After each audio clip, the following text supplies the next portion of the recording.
muna ako mga kadol kasi ang init.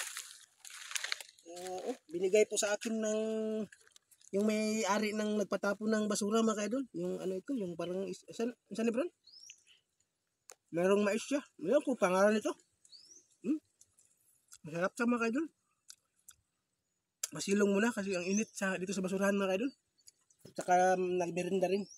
Binigay po sa akin yung may-ari ng basurahan mga kadol. Ay yung mga basura. Binigay niya sa akin ito. Sarap mga kadol, parang may mais.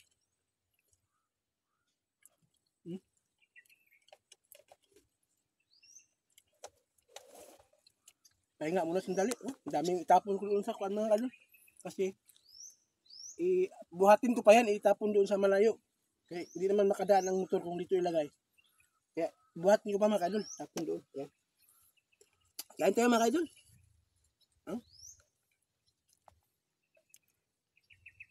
Ayan. Sarap mga kadol.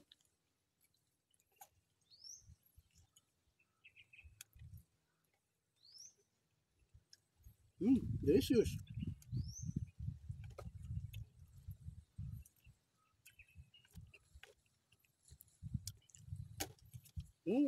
Clean up.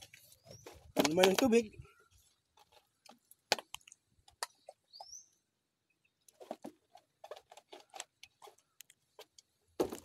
Saka magbubuhat naman. Yan mga kadol.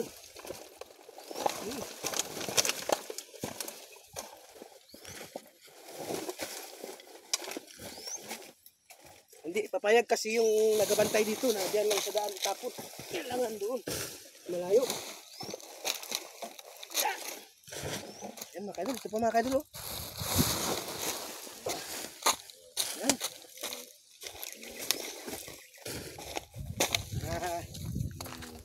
Kauwi na, makapahinga na rin. Pas na naman ulit.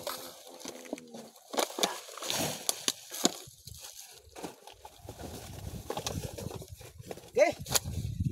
Saka ganyan lang po mga kadol. Salamat po sa inyong pagsuporta sa akin. Bye-bye!